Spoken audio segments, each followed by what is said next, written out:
सभी बड़ों को नमस्कार। आज एक नई कथा सुनाने जा रहा हूँ, भाग्यहीन ब्राह्मण।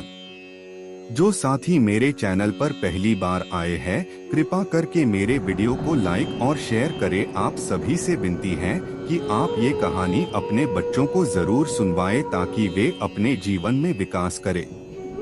तो आइए कहानी शुरू करते हैं। किसी गांव में एक निर्धन ब्राह्मण अपनी पत्नी और पुत्र के साथ रहता था। ब्राह्मण को गांव से जो भिक्षा मिलती उसी से वह अपने परिवार का भरण पोषण करता था।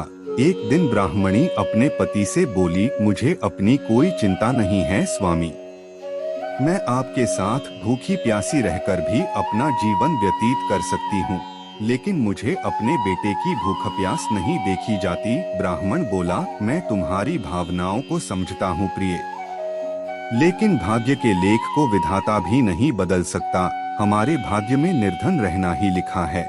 ब्राह्मणी बोली, भाग्य के भरोसे बैठे रहना मूर्खता के सिवा कुछ नहीं है। अगर इंसान कोशिश करे तो वह कर्म करके अपने भाग्य को बदल सकता है।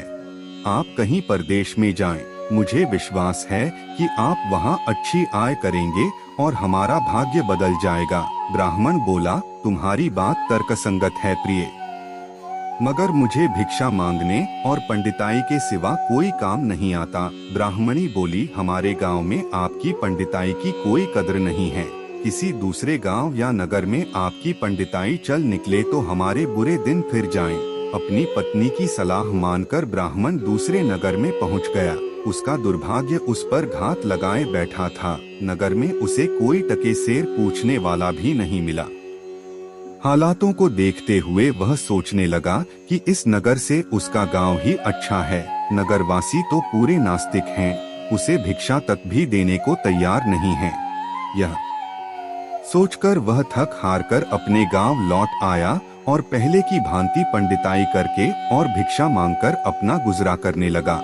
एक दिन वह भिक्षा मांगकर लौट रहा था, तभी उधर से भगवान शिव माता पार्वती के साथ गुजरे। उस निर्धन ब्राह्मण की हालत देखकर माता पार्वती ने ब्राह्मण की तरफ संकेत करते हुए भगवान शिव से कहा, आप इस ब्राह्मण को देख रहे हैं स्वामी? शिव बोले, हाँ, वह बहुत निर्धन है और दुखी भी है।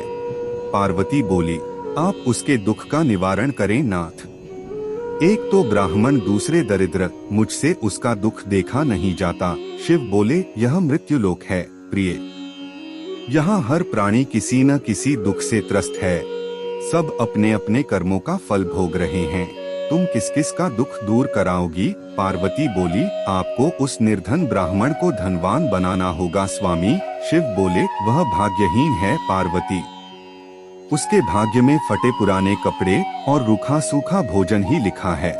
मगर पार्वती अपनी जिद पर अड़ी रही। अंत में हारकर शिव को पार्वती की बात माननी पड़ी। उन्होंने उस रास्ते में, जिस रास्ते ब्राह्मण जा रहा था, सोने की एक ईंट डाल दी। अचानक ब्राह्मण को क्या सूझा, उसने सोचा कि वह आंखें बंद करके कितनी दूर चल सकता है।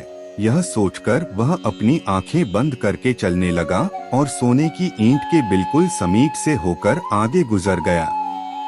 काफी दूर आगे जाने के बाद ही उसने अपनी आंखें खोली। यह देख भगवान शिव मुस्कुराते हुए बोले, हमने तुमसे कहा था न प्रिय कि वह ब्राह्मण भाग्यहीन है। भाग्यहीन मनुष्य कभी धन प्राप्त नहीं कर सकता। और फिर भगवान शिव पार्वती के साथ कैलाश पर्वत लौट गए। लेकिन वहां पहुंचने के बाद भी पार्वती उस निर्धन ब्राह्मण के बारे में सोचने लगी। वह किसी न किसी तरह उस ब्राह्मण को देखना चाहती थी। उम्मीद है आपको कहानी पसंद आ रही होगी। कृपा करके मेरी वीडियो को लाइक शेयर कर दे और मेरे चैनल को सब्सक्राइब कर दे। अब आगे की शेष कहानी सुनिए। पार्वती को उदास देखकर भगवान शिव ने पूछा, क्या बात है प्रिय, इतनी उदास क्यों हो? पार्वती ने भगवान शिव से निवेदन किया, स्वामी, उस निर्धन ब्राह्मण का परिवार 3 सदस्यों का है, उनमें आप किसी एक को धनवान बना दें, ब्राह्मण परिवार की दरिद्रता मिट जाएगी। आप उन तीनों को एक एक वर दें। मुझे उम्मीद है कि वे तीनों आपसे दौलत का वर ही मांगेंगे, इस तरह वे धनवान बन जाएंगे। शिव बोले, ठीक है प्रिय, जैसा तुम चाहोगी वैसा ही होगा। और फिर कुछ दिनों बाद भगवान शिव पार्वती के साथ ब्राह्मण के घर पहुँचे। साक्षात भगवान शिव और पार्वती को देखकर ब्राह्मण परिवार आत्मविभोर हो उठा। उन्होंने भगवान शिव और पार्वती के चरण स्पर्श किए। शिव बोले, मैं तुम तीनों को एक एक वर देना चाहता हूँ। तुम तीनों अपनी इच्छानुसार वर मांग सकते हो। ब्राह्मणी उतावली होते हुए बोली, पहले मुझे वर दीजिए प्रभु। भगवान शिव ने कहा, मांगो, क्या चाहती हो। काफी सोचने समझने के बाद ब्राह्मणी बोली, भगवान, मुझे दुनिया की इस सबसे अधिक खूबसूरत और जवान औरत बना दीजिए। मरते दम तक मेरी जवानी और सुंदरता कायम रहे। भगवान शिव ने मुस्कुराकर कहा, तथास्तु। अगले ही पल बूढ़ी ब्राह्मणी एक जवान और खूबसूरत युवती के रूप में बदल गई। उसी समय उनके घर के सामने से गांव के जमींदार का पुत्र गुजर रहा था, जो घोड़े पर सवार था। उसने खूबसूरत ब्राह्मणी को देखा तो उस पर मुग्ध हो उठा।